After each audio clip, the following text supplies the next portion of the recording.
Hello everybody, welcome to Short Shot Archery, and today I'm going to be taking apart the Chaser Archery Python here, and then checking out all the little components of this riser, plus some of my thoughts on some things before I actually set up this bow and shoot it. So I have not shot this riser yet, but these are just some initial things that I'm seeing just from the riser, not on how it shoots or how it feels to me when I shoot it. So I've got my little dish here. No, it's not tea time. I'm sorry if I got my British fans excited. Kidding, just joking. I'm gonna use it to hold some of the smaller pieces of this riser when I take apart the limb alignment bolts and things like that. So let's open the bag first. Still, I really do like this bag, and the cutout still very much interests me. I need to test that out, but I got to assemble this bow first to actually test that out. So yeah, let's leave this here so we don't beat up our riser, just in case. And I think the first thing we're going to start with is the grip. So I'm going to get the right Allen key. We got it on the first try. So there's a screw on the right side and on the left side of this grip. So 2 screws, very, very standard. Come out, nice and easy. So 1,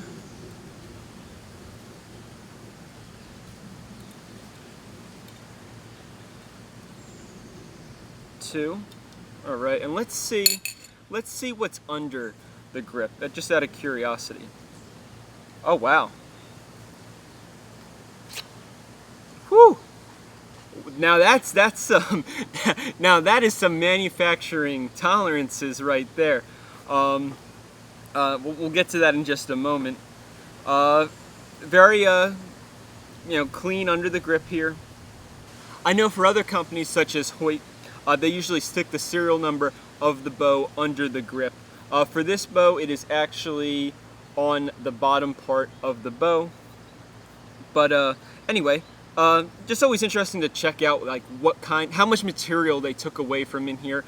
This is very, very minimum, so it's really strong still, at least from my experience, in the center of this bow where your hand's going to sit, because they haven't taken a lot off of there. Oh, my name's actually on the grip as well.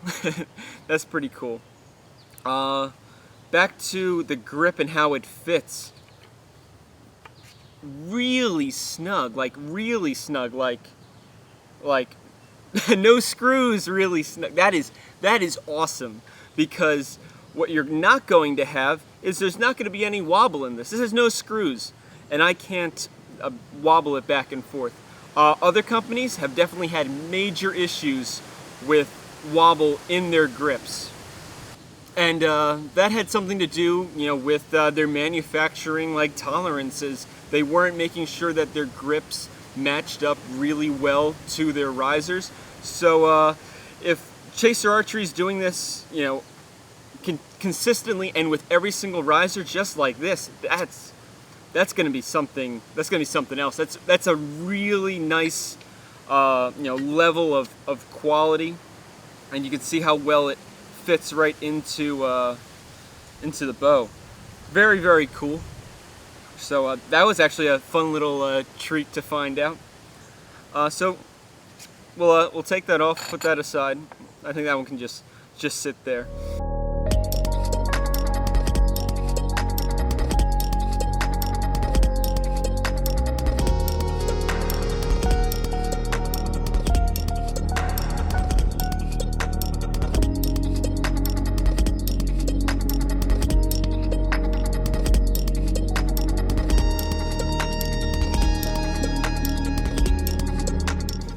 Next up, I don't think there's any surprises under where the clicker extension is, besides the fact that I need to change Allen keys. Let's see.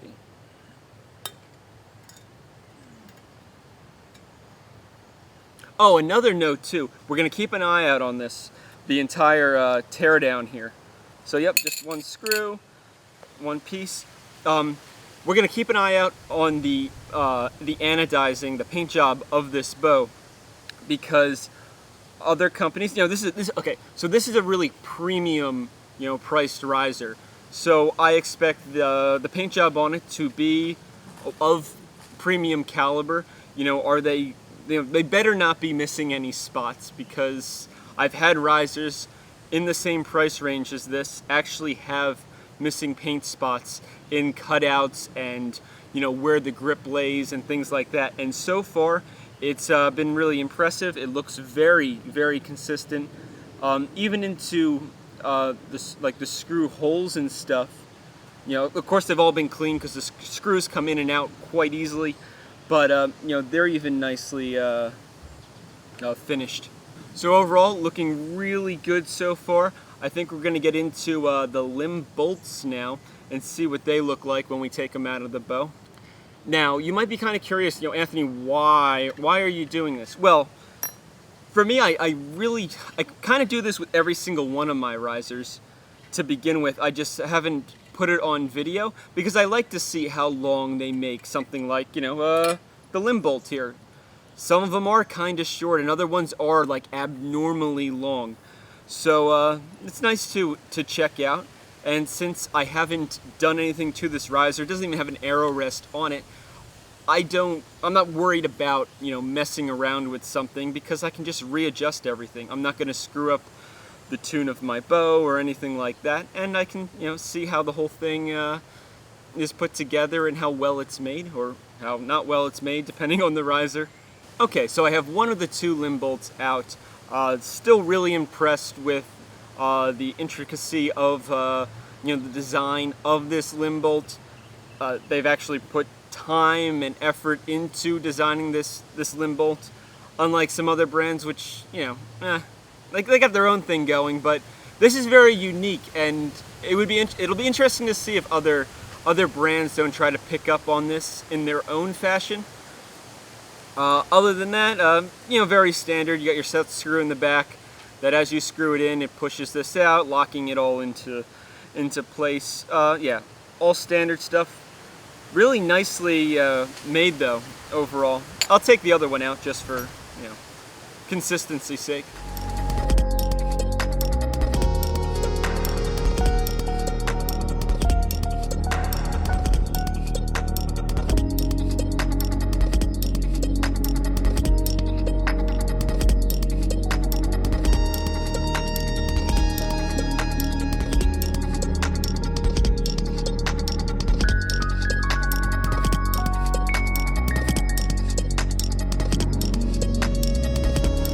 Alright, nothing odd to expect here, just a second limb bolt. So it looks exactly like the first one, and it looks great inside the limb bolt hole here.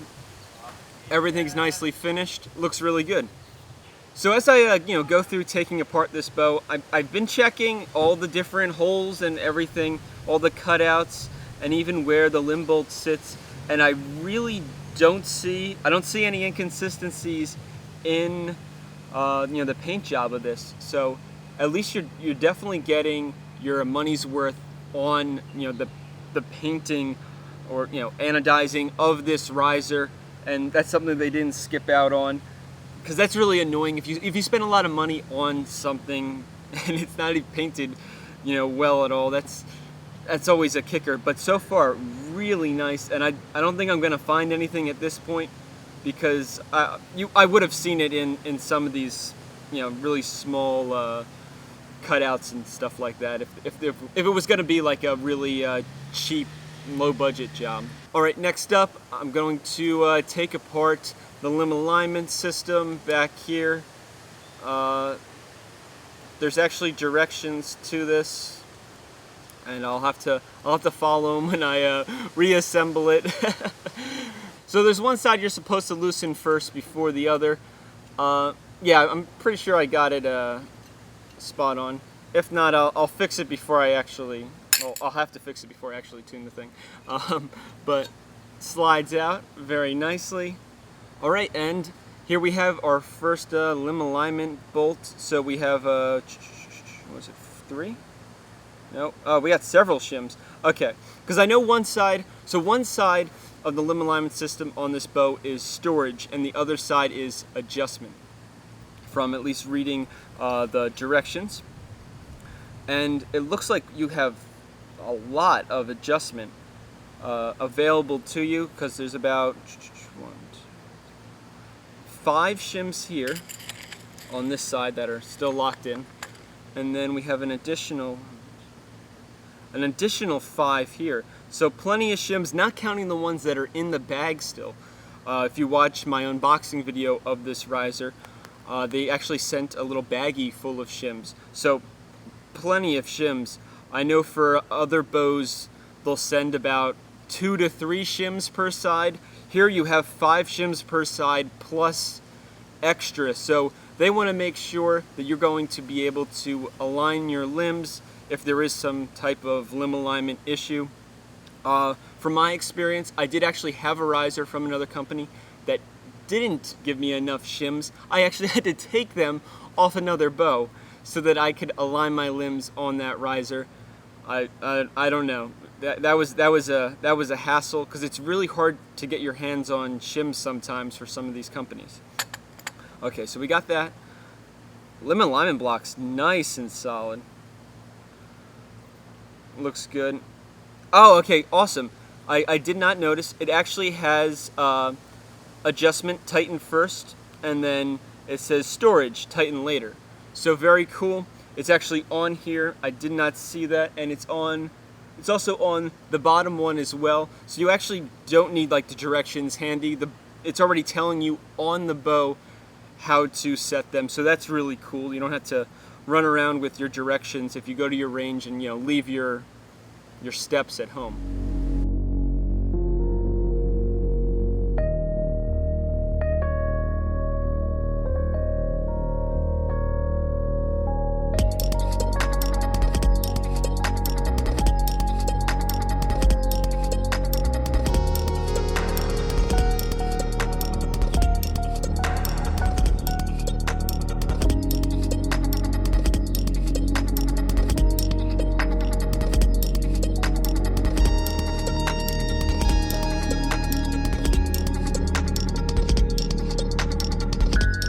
Other than that, again, very well painted inside here.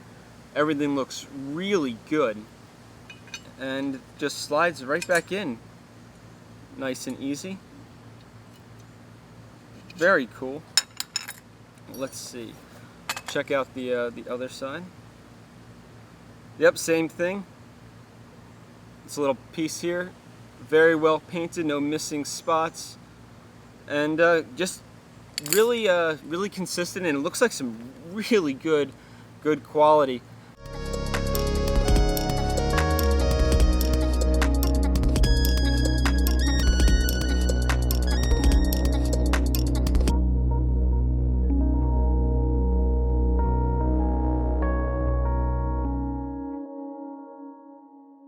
And just because we're taking apart the entire riser, I'm also going to undo this one as well. Whew. Nice and tight.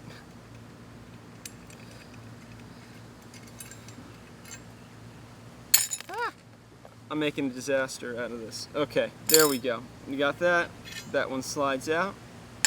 And now we have a totally, bare riser. And looking great. So that was a pretty awesome, straightforward teardown. No bad surprises, at least in my book. I think how nice this grip fits this is unbelievable. Like, that's pretty sweet. I have yet to have a riser that has been that consistent with grip fit. I would say my MKX10 is probably the second best riser after this one. It was the first until I tried this riser out with just the fitting of the grip itself. So yeah, overall this is going to be pretty exciting. Hopefully you enjoyed this teardown. I know it's a little bit unconventional, but it's interesting to see, if you're looking to buy this riser, or you're just interested in the different risers out there, what makes this one a little bit more unique from the others, and then just like different like thought camps on how things you know, should be made, because everybody does have their own little take on things when designing risers. And of course, it's always nice to, you know, check the quality and quality control of a particular company too, because, you know, good quality, you know, leads to good quality archery, because then you don't have to worry about your equipment being the, you know, part of your shot that is the problem, because it's easier to fix you. Okay, so with that, I'm gonna go and put this all back together and you know, work on actually setting up this bow. So thank you so much for watching. Hopefully you enjoyed again. If you would like, give this video a like. Let me know what you think down below. And as always, happy shooting!